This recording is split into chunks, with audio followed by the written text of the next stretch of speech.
உடல்ல தொடர்ந்து bacteria, fungus, virus இந்த மாதிரி பல விதமான கிருமிகள்னால தாக்குதல் அப்படிங்கிறது எப்போதுமே ஏற்பட்டுட்டே தான் இருக்கு. அப்ப நம்ம நோய் எதிர்ப்பு சக்தி குறைவாக இருந்தால் இந்த கிருமிகள் அதை விட ஸ்பீடா நம்ம பாடியில போய் நம்ம செல்ஸ் டேமேஜ் பண்ணும். அதனால நோய்கள் இன்னும் ஃபாஸ்டா வளர ஆரம்பிக்கும்.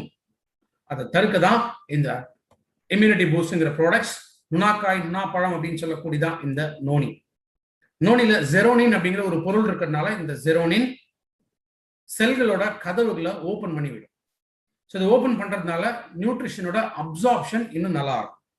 அதனால்தான் நோனிய பெஸ்ட் டைஜஸ்டிவ் என்சைம் அப்படின்னு சொல்லி. சில பேருக்கு பசி இருக்க மாட்டேங்குது, இல்ல செரிமானம் சரியாக இல்லையா, நோனி ரெக்கமெண்ட் பண்ணலாம்.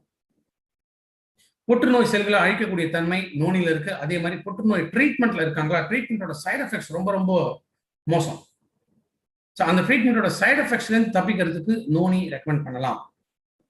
நோனி வலி தாங்கக்கூடிய சக்தியை அதிகப்படுத்தும். So pain killer. உடல்ல வீக்கம் ஏற்படாமல் தடுக்கக்கூடியது நோனி. ஸ்ட்ரெஸ், மன அழுத்தத்தை குறைக்குது. அதே மாதிரி நல்ல தூக்கத்தை கொடுக்கும். எப்படி ஒரு நோனியனால மன அழுத்தத்தை குறைக்கும், தூக்கத்தை கொடுக்கும், எப்படி சார் இதெல்லாம் பண்ண முடியும் அப்படின்னா, பிகாஸ் மெலட்டோனின், செரட்டோனின் இந்த ரெண்டு விதமான ஹார்மோன்ஸோட இம்பேலன்ஸ்னால தான் தூக்கம் வரதில்லை. ரெண்டாவது மன அழுத்தம் அதிகமாகும். ஸோ இதை கண்ட்ரோல் ஆயிடுச்சுன்னா ஆட்டோமேட்டிக்கா அதுலேருந்து நம்ம கண்ட்ரோல் ஆயிடுவோம். வயிறு, குடல் இருக்கக்கூடிய பூச்சிகள், கிருமிகள் எல்லாமே அழிக்கக்கூடிய தன்மை நோனில இருக்கு. ரத்தத்துல சர்க்கரை மற்றும் கொழுப்போட அளவுகளை குறைக்கக்கூடியது நோனி. லிவர், கல்லீரல் சம்பந்தப்பட்ட நோய்கள் வராமல் தடுக்கக்கூடியது நோனி. பிளட் கிளாட் ஆகாம தடுக்கக்கூடியது, பிளட் சர்க்குலேஷனை இம்ப்ரூவ் பண்ணக்கூடியது நோனி.